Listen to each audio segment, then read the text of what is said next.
So today I'm revisiting my favourite off-meta combo, and with Wilds of Eldraine we now get access to creature lands to further boost our game plan. There are no creatures in this deck.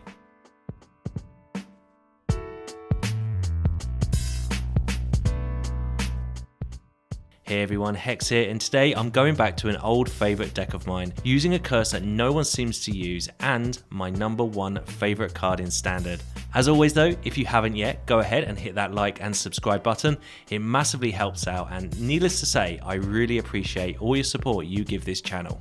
But onto this deck, and our combos revolve around using Curse of Hospitality on our opponent, relentlessly attacking with Urabrasks Forge for constant card advantage, and now we get to throw in the Restless Spires into the mix too. We play 0 creatures here, so this throws any opponent off kilter if they are running spot removal. If you haven't used Curse of Hospitality before, it's a 3-cost enchantment you attach to your opponent that says, creatures attacking cursed player have trample, and whenever a creature deals combat damage to them, you can exile the top card of their library and spend any mana as if it was any colour to cast that spell this turn. This is great at hitting your land drops, and I even managed to nab an absolute banger in one of my games that you can watch after. As we have no creatures, the Restless Spire comes in mighty handy too. It's a 2/1 with first strike on your turn, but it only costs 2 mana to activate, so a couple of these on the board is more than enough creatures we need. Between these 3 cards we get so much value, and we can quickly outgrind our opponents, and the rest of the deck is just typical Izzet control based on the meta that I face, with a couple of spicy top end cards. So let's start there. We have Arcane Bombardment. If this sticks on the battlefield, especially with our deck,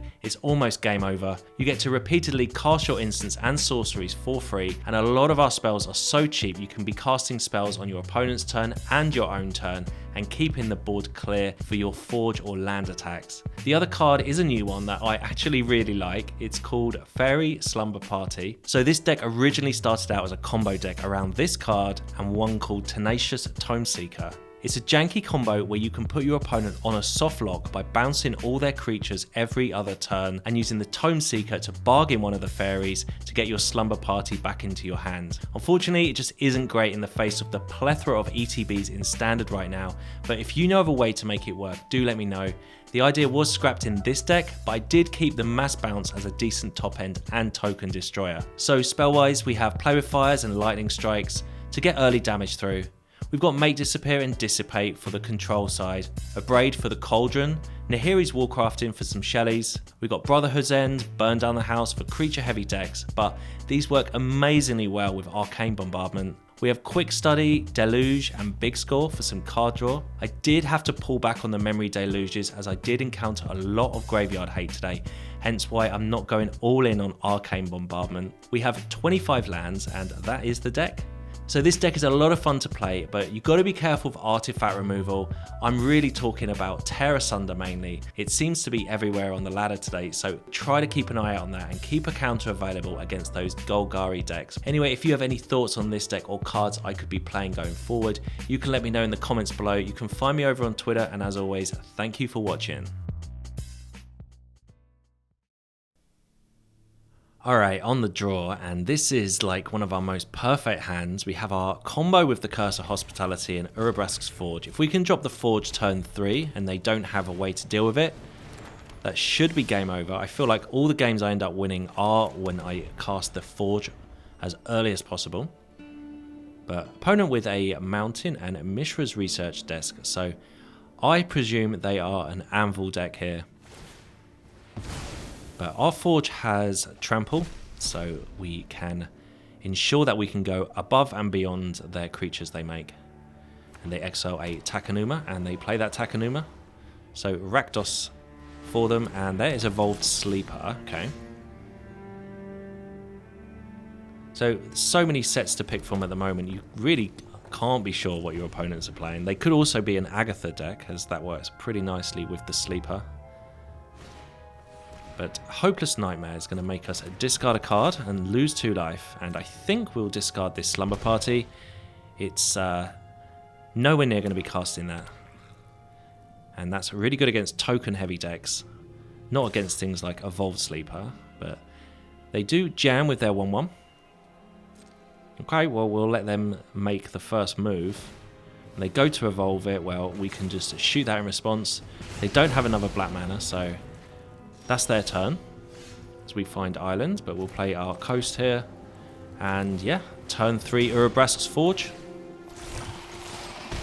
Next turn we can play the Curse, and we can then start playing off the opponent's deck. So that's going to be pretty nice. They find a 4th mana. And it's Voldaran Thrillseeker. Okay, another card that is very popular at the moment. It works great with Agatha's Soul Cauldron. But I think in the past people have been using it, and myself, as a bit of a meme, trying to fling Yargles, etc. at people. But I think just the value from it is great. They get to sacrifice it and do 3 damage to any target. So they get a lot of value from us killing it, but we will hit our opponent down to 17 now. So we're doing what we want to do. We can just react to them. It would be nice to have some sort of more interaction with our opponent's cards in our hand. We do have the other Forge as well. And there's a Sokenzan, okay. Very aggressive. They're definitely trying to race us here, it looks like. There's a Shivan Reef. So we have 2 options here. Well, we've got 3. We can attack with our land. We can play the second Forge or Curse of Hospitality. I feel like 2 Forges are just going to be hopefully too much for them to deal with. If they're holding things like cut downs, etc., and just spot removal, it is absolutely terrible against these Forges we have. But we're both on 13 life now. We do have our Restless Spire as in our mana base there we can attack with. Haven't yet needed to do that, but next turn with the Shivan Reef in our hand we can actually play Curse and attack with the Spire and the 2 Forges, so that'll be nice. But opponent with Ob Nixilis sacking one of their 1/1s. Normally incredibly annoying creatures, but we've got 2 attackers in our Forges to whack those this turn. They make a devil and presumably make us discard, which they do. Well, I'm just going to discard the Shivan Reef there. And we will attack down these 2 Ob Nixili. Hopefully they can't save one of them here. I think the most annoying thing here is that this is damage not going at the opponent's face. But we can't have these hanging on the battlefield. No point attacking with our land there. Opponent would have just blocked with their devil.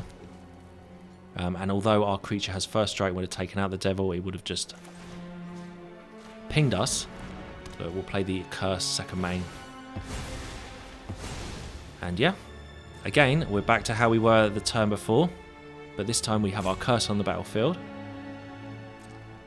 And opponent, yep, they are go to attacks with their 2/1s here. And we go down to 9. Another Ob Nixilis, okay.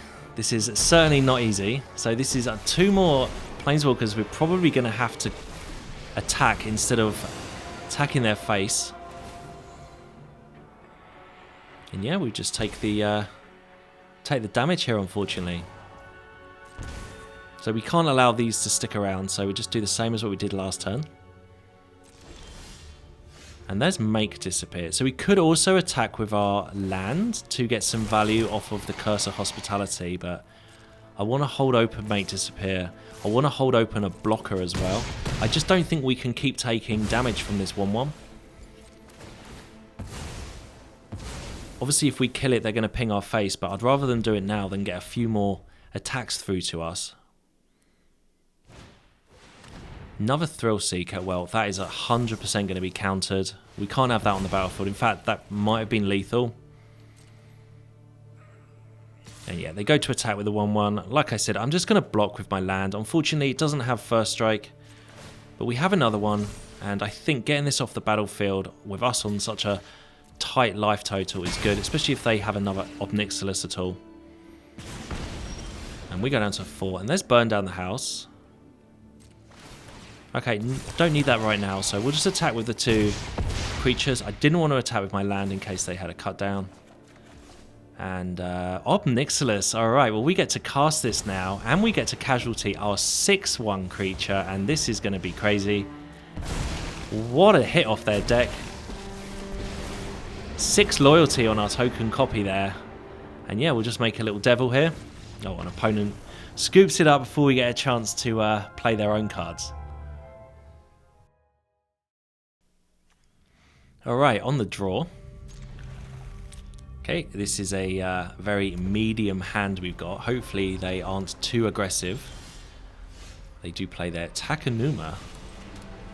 And we'll just drop our Restless Spire. And there's a swamp. And we can just cast our Shivan Reef. So slow start here. Draw go for us. Opponent on mono black it looks like at the moment. And there is a... another swamp. So casting there, or them playing their Takenuma turn 1 might suggest they have another one in their hand. Or they've just drawn those 2 lands. Because you would normally want to hold that until you run out of lands. They do find their 4th swamp. And here comes Soaring. We will make disappear Soaring. So these counter spells that we seem to be drawing left, right and centre here are fantastic against Planeswalkers, as Planeswalkers are the type of value that we can't keep up with all the time, although we can destroy them with our board wipes. We will dissipate the Graveyard Trespasser here. And it is a Gumdrop Poisoner making a Fu token. Okay. Okay, well, need to find a 4th land or a 5th land next turn, so let's attack with our Restless Spire. Big score. Big score isn't too bad. Make some treasures next turn if we need to. And that is Sheoldred for our opponent. Okay, well, lucky for us, we have a answer for Sheoldred right in our hand in Nahiri's Warcrafting. And although I really want to cast this big score, I think we just need to get rid of Shelly. Get this off the battlefield. Otherwise, that will threaten to take over. I'm very glad we had that card in our hand there. I guess we could have just got land, burn down the house as well. Opponent with Cruelty Gix, and they're going to see that we have no creatures in our hand. So we will just play our Field of Ruin and say go here. And I wonder what they find. Rankl's Prank. Each player discards 2 cards. Okay. I'm fine with that. They're going to go down to 1 card here. And yeah, they just had Go for the Throat. Oh, sorry, Sheoldred's Edict and Cut down there. So yeah, just loads of removal for them, but no targets at all. That has got to be one of my favourite things with this deck here. That exact reason that I think no creatures are such a cool little concept. I know you can get no creature decks in more control-y Azorius builds, but I do like the Forge. We will attack them with our 2/1 here. They did discard their Cut down last turn, so I'm pretty confident they don't have one this turn. This will enable us to scry. Another Restless Spire. Well, I don't really want that. Really looking for a Forge or a Bombardment. And opponent's Cruelty of Gix reaches its 3rd chapter, and down comes Sheoldred again. Makes a 2nd appearance. Along with Ashiok, Wicked Manipulator. Okay. Again, none of these suitably concern me. We have Burn Down the House, which takes care of Planeswalkers as well as Sheoldred. And even though Ashiok's on 6, we can just shoot that with Play with Fire first to reduce its loyalty.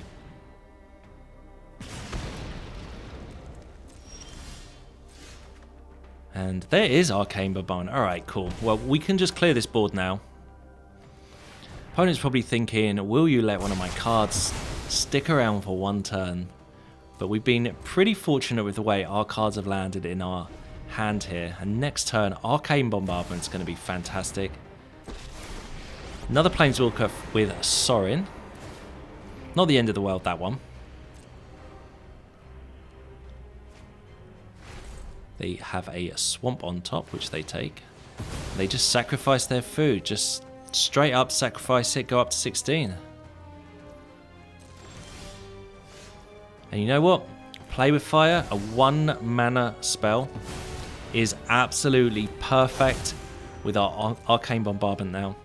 So on the opponent's turn, we can just shoot off Play with Fire on whatever we need to. And fingers crossed we get some absolute gas out of our graveyard. They up their Soaring. 6 loyalty now. I'm just going to shoot their face. I'm just going to get aggressive now. I don't really care about Soaring. I know that over the course of the next few turns, Arcane Bombardment will eventually hit a Burn Down the House. I mean, Make Despair is absolutely awful there, but we're bound to hit one of our Burn Down the Houses soon, and that's going to be, well, that's just going to be it.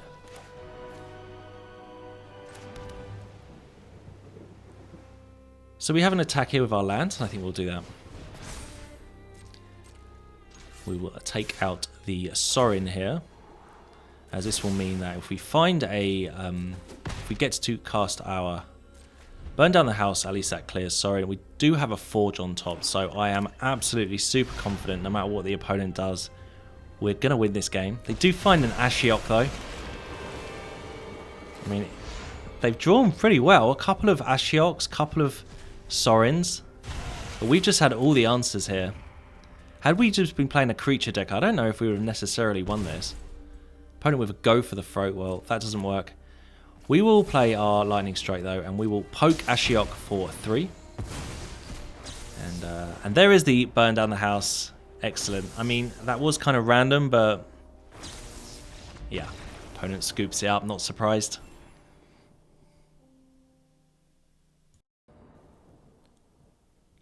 Alright, on the draw here. Hand looks fine. No third mana is a bit annoying, but hopefully we can find that in the next couple of turns. Opponent is mulliganing 2. And they play Llanowar Wastes. Okay, so maybe up against Golgari. It's my sort of pet-hate deck with this, with our deck here, is it has an easy way to deal with our Forge and Arcane Bombardment in Terra Sunder, but we can't win them all, can we? Opponent with a Rona though, so maybe not. They did name a human, so who knows what they're playing. With Rona, you might suspect an Agatha's Soul Cauldron deck, which is why Abrade is in our deck, but we don't have that in our opening hand. But we can just play Pass Go as they are drawing and discarding. And they are playing a Catilda after discarding a Catilda, so probably just a human deck. And the Reality Chip 2. Okay, well, gonna just take care of Catilda while we can, otherwise their mana is gonna get out of hand. And the 2 board wipes in our hand are gonna be pretty nice later on, so we can just kind of control the board until we get to that state. Opponent is going to attack with Rona, and we go down to 19. Nice little draw there with Make Disappear.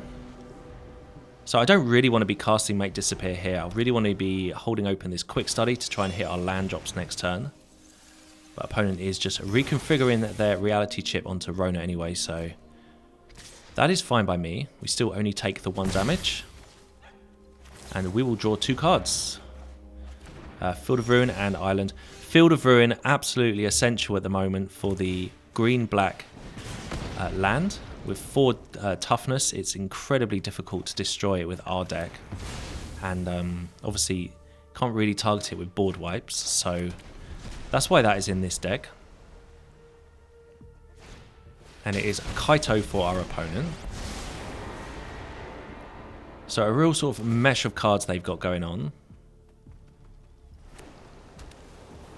And we find one of our Forges. That is exactly what we need. That is like our, well, that is our win condition. But I'm going to have to spend this turn just dealing with the board. And a nice easy way to deal with that is Burn Down the House, as that takes care of Planeswalkers too. Here comes Samut, 2/3 of haste. And they get to draw a card as it entered this turn. So, Kellen, okay, 2/2 adventure card. Well, we get to drop our Brotherhood Z and play the Forge on the same turn. So I think we should be good here. Unfortunately, we're sort of shields down this turn, but we needed to get this Forge down as soon as possible. Get this thing moving, and now we've got a clock on them. And they didn't do anything, so we can just hold open our Make Disappear, Play with Fires, etc. And yeah. Now the onus is on the opponent to have to deal with our Forge. So they do have a lot of mana though, so Make Disappear not too great here. And it's Jodah. Okay, well we can activate our Restless Spire. Even though it is got Summoning Sickness, we can still animate it. And then we can use it to casualty our Make Disappear. So unfortunately we're going to have to sacrifice our land creature there, but we cannot have Jodah on the battlefield. That is like a big no-no. It's going to pop the opponent with Play with Fire, see what we're going to draw next. And I can deal with Lightning Strike. Like I said, we've got them on a clock, so we are doing all right here.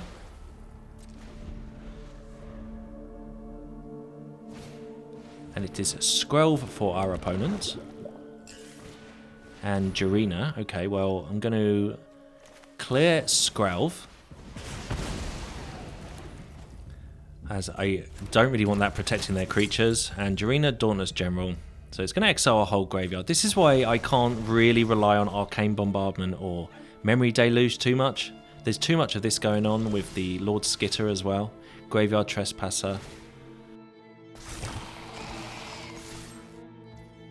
I do like the way we have no creatures in the deck, so any sort of creature removal or creature animation, reanimation from our opponents is very much negated against us. But they didn't block. They go down to 7. There's Leyline Immersion. Okay, so Enchanted Creature has Ward 2.